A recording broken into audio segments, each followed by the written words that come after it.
BBC Sounds. Evening, welcome to Monday night on 5 Live Sport, 2-hour Monday Night Club on the way. And then from 9 o'clock, 5 Live Cricket. We'll talk about England's performances at the Men's Cricket World Cup, but also reflect on what Afghanistan have done today. For the first time ever, won 2 matches at the World Cup. They beat Pakistan today. So between 9 and 10, 5 Live Cricket, Tamal Mills and Sam Billings, along with Phil Tufnell, will be joining us for that. There's also one Premier League match tonight. Plenty of updates for you throughout the course of the evening. Tottenham against Fulham, and the home side could go back to the top of the table tonight. Sahel Sahi. Yeah, Tottenham have the maths in front of them, Mark. Now it's all about the execution and maintaining their impressive start. Fulham have yet to register 3 points in all 4 of the London derbies they've played. It's all pointing towards a home win. One change for Tottenham. Yves Bissouma is suspended after his red card against Luton. So in comes Pierre-Emile Højbjerg. And Fulham manager Marco Silva, he brings in Calvin Bassey and Sasa Lukic for an injured Issa Diop and bench Alex Iwobi. Thank you, Sahel. So, as I say, plenty of updates throughout the course of the evening from the Tottenham Hotspur Stadium. Welcome to the Monday Night Club. You can listen to us on 5 Live and on BBC Sound. You can watch us on the iPlayer and on the BBC Sport website and app as well. Chris Sutton, Micah Richards and Rory Smith are with us. Rory not with us quite yet. He's running around different studios at BBC Radio Cambridge trying to find one that works at the moment. He's in your neck of the woods, Chris, and he was going to stay with you, I think, but you've decided to go to London instead. Yeah, and that's why I came down to London, because Rory was in my neck of the woods. That's quite odd, isn't it? You can't get a studio which works.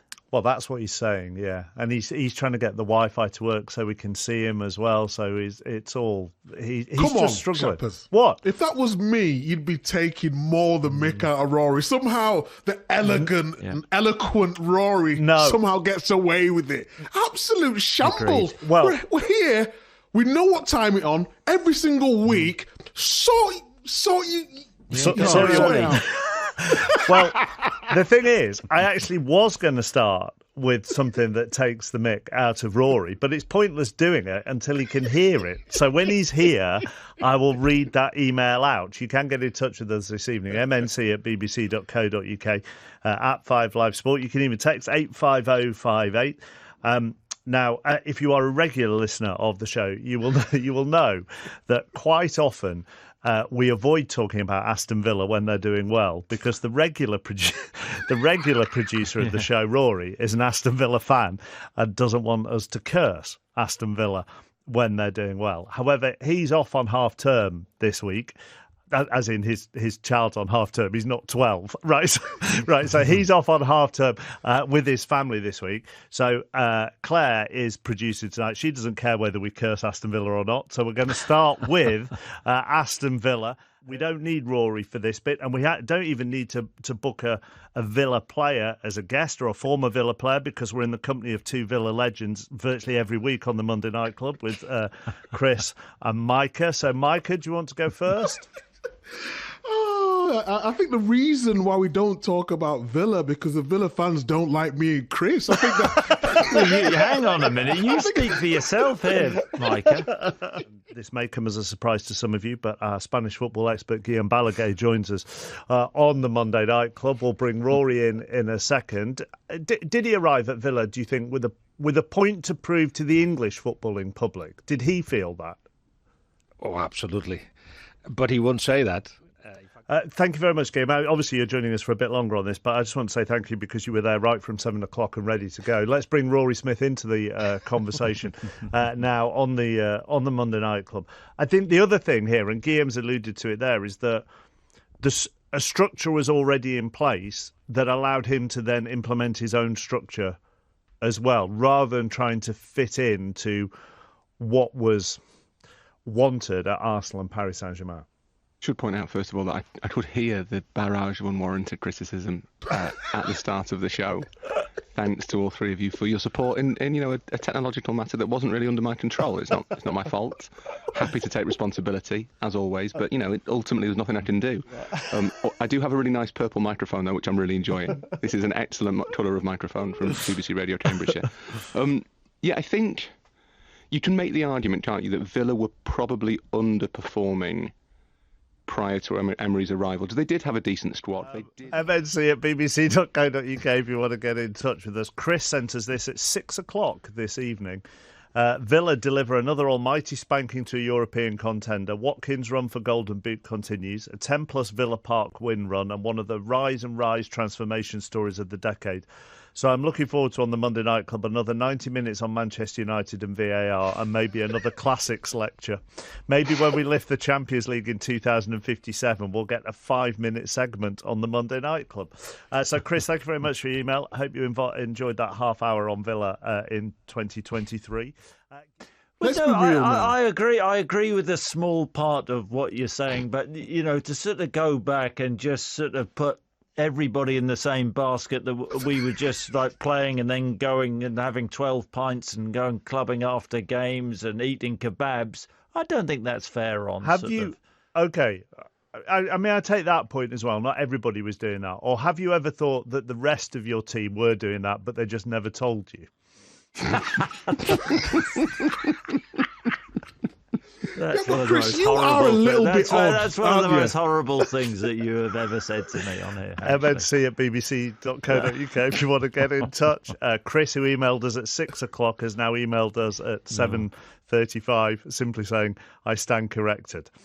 We'll talk Chelsea-Arsenal, we'll talk the Merseyside derby, we'll talk Leeds United as well in the next hour of the Monday Night Club. Thank you very much. Leslie from Southport, who emailed in, I've never been to a football match nor follow any team, but I stop whatever I'm doing on a Monday night at 7 o'clock.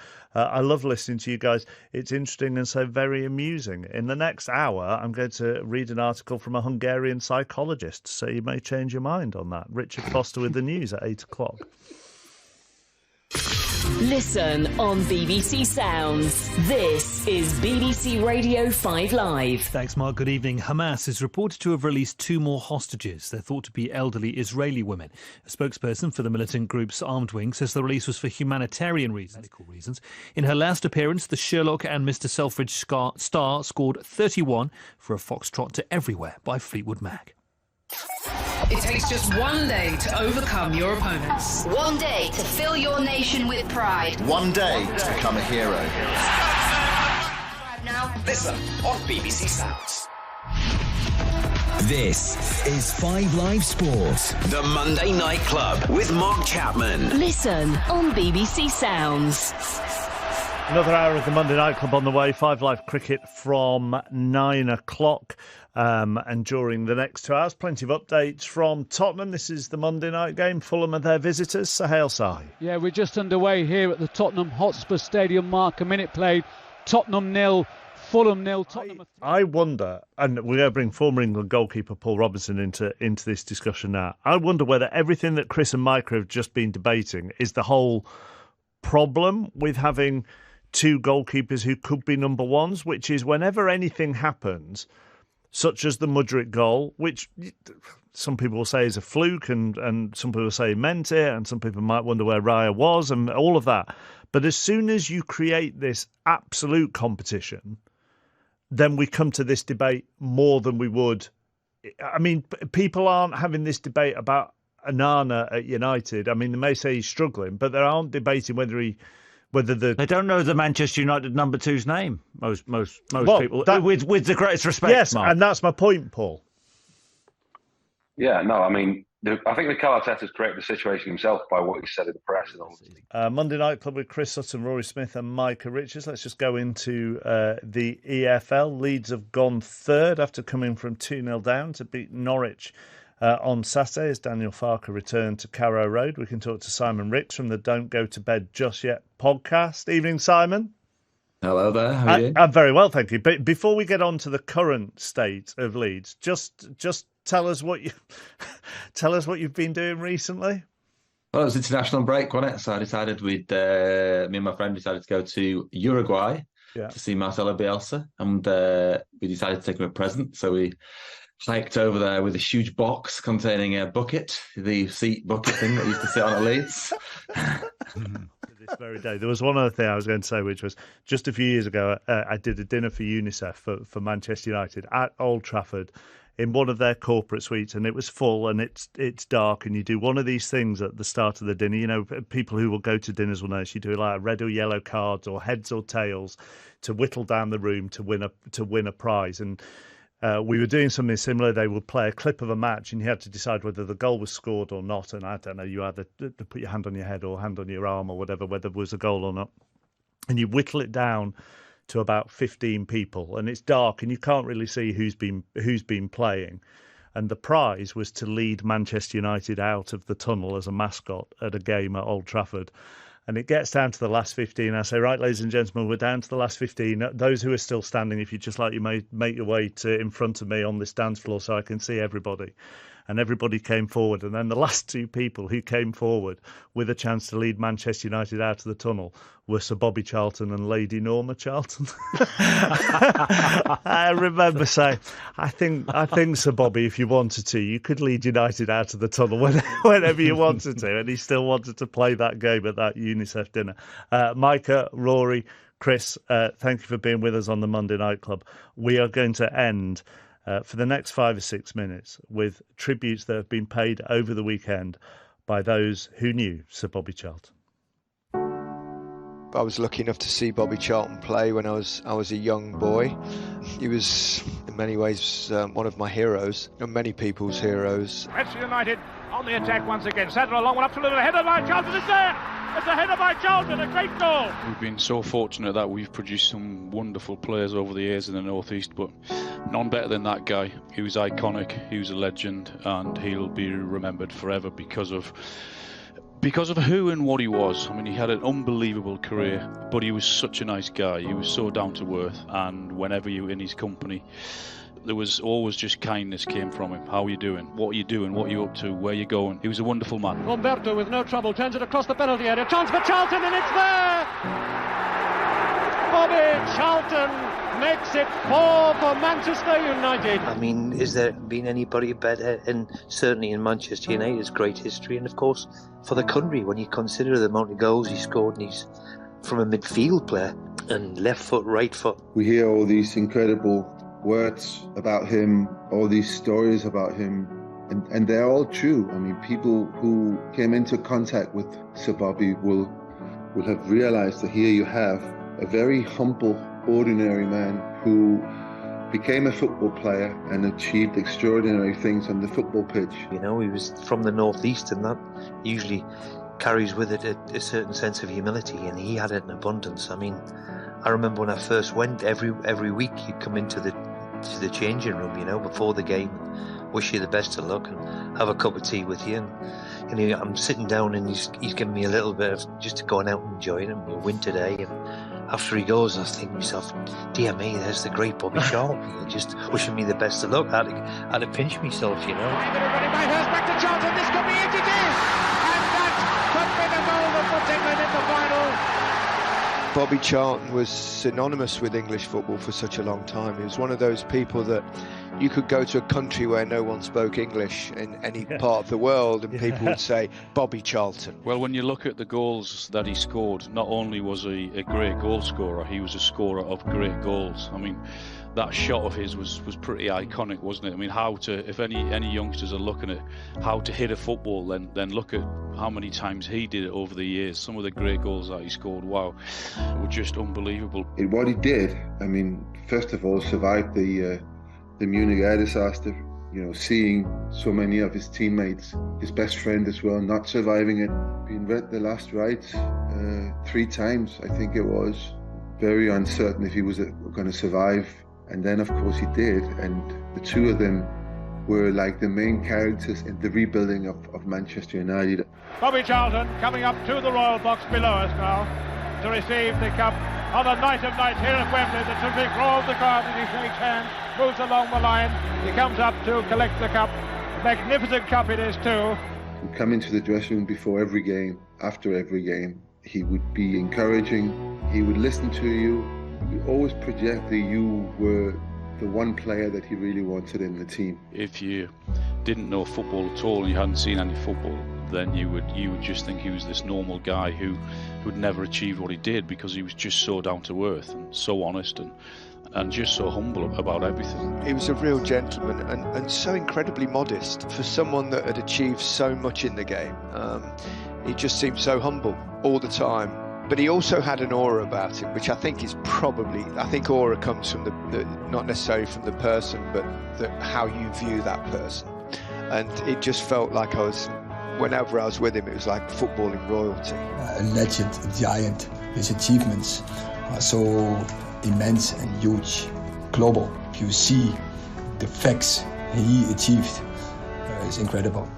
All his games, his titles, trophies, the contribution he had with his goals. And then what I heard, I had never had the honor to meet him, but what I heard, he was so humble and integer, so big personality. I think he's an example for all of us as a footballer, but also in the society and global wide. Bobby Charlton lifted the cup high above his head. A wonderful scene here at Wembley. The banners away to our left here, the red and white, waving, and to our right too, because this is certainly a great night. I came into the club 1991, many years after he retired as a footballer himself. He then worked as a director in the club, and straight away you're under his wing. You are being received as somebody they've been waiting for. He's a great and absolute legend of the game, and as I say, won the World Cup '66, European Cup '68. After what he'd been through, obviously, the Munich disaster in '58, I think he's had a great life.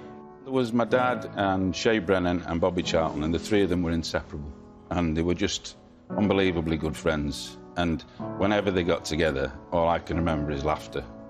Everybody goes on about how great players they were, but to me, it's more about the sort of men they were. They were humble, lovely men. Now it's Charlton, Bobby Charlton, hand on the right. Maybe a shot from Charlton. It's worth trying.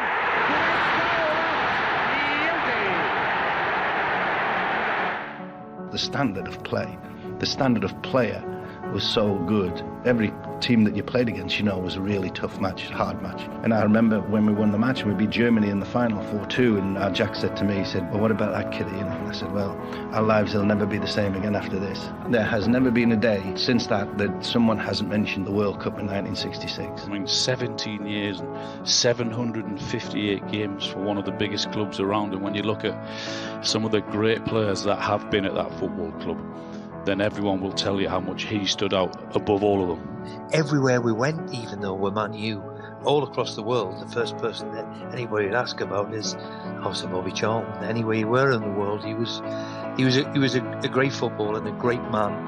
And my thoughts and sympathies are with Lady Norma and of course his family too.